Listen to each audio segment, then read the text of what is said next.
all-time number 10 in the world ever at this event.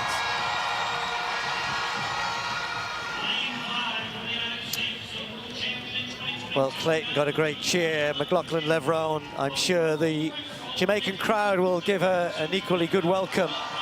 Superstar of our sport.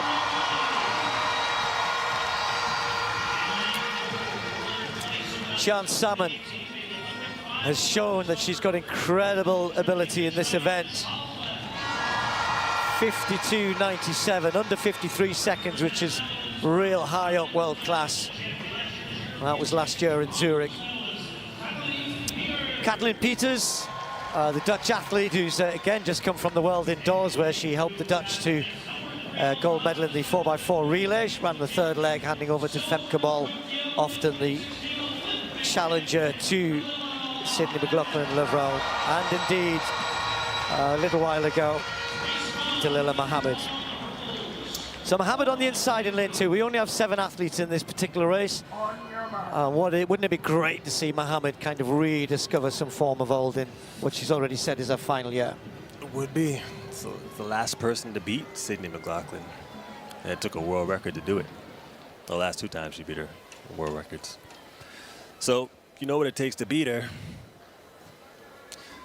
See what happens today. So McLaughlin-Levrone in lane 5.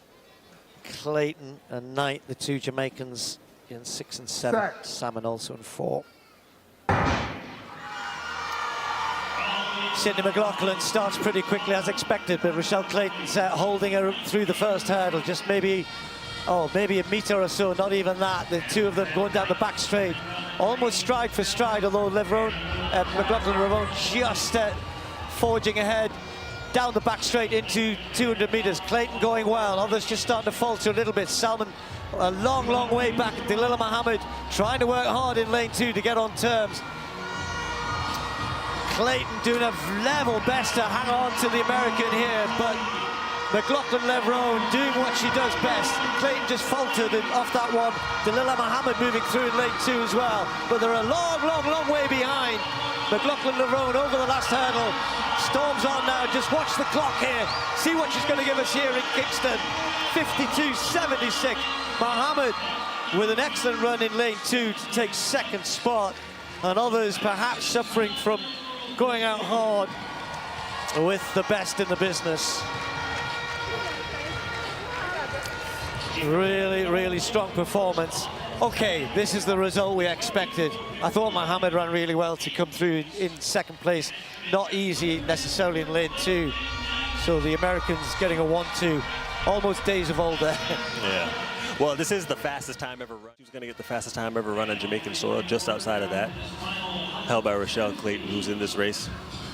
But Sydney's a special 400-meter hurdle runner. She alternates for 7 hurdles, running 14 strides between, which is pretty unheard of. You got to be moving to be able to do that. Coming home, she'll let her stride shorten up a little bit, but she was clear of the field. I was pretty sure she was going to take it easy in this first race, because early season, she knows she doesn't have to do much to win. And then she can try and put something down in that 400 tomorrow to secure the bag. But ultimately, at some point, I want to see her cross over with some of the faster women in the 4, you know? It's a measure of her ability. There's so many women in the world would dream of running 52.76, and she can make that look not workmanlike, or with everyday performance, just easy, just comfortable. She was looking at the clock. I don't think she thought maybe she'd gone a bit quicker. It looked like a stroll. At the Grand Slam track meet in Kingston, the spotlight immediately centered on the undisputed queen of the 400-meter hurdles, Sydney McLaughlin-Levrone. Making her first appearance of the 2025 season, the American superstar delivered a breathtaking performance, crossing the line in 52.76 seconds, the fastest April time ever recorded. Her run seemed effortless, yet it was a striking demonstration of her dominance, poise, and unparalleled command of the event, leaving spectators in awe of her ability to control the race so flawlessly. Assigned to lane 5, Sydney faced top-tier competition from Jamaica's elite hurdlers. With Janieve Russell absent, the challenge came from Roshawn Clayton and Andrenette Knight. Even in her season opener, McLaughlin-Levrone launched off the blocks with her signature smoothness and precise execution. From the first hurdle, She set the pace, dictating the rhythm of the race with authority.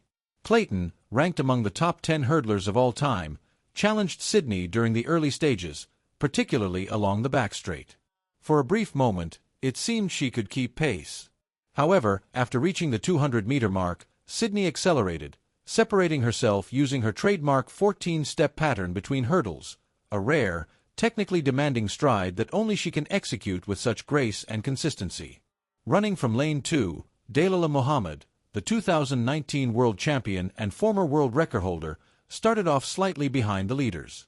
But her experience shone through in the closing stages. With a strong finishing surge, Muhammad claimed second in 54.59 seconds, a remarkable result, especially if this represents one of her final seasons, and all from a tricky lane.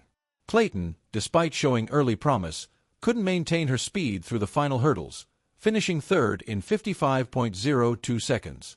Knight trailed closely with 55.06, narrowly missing the podium.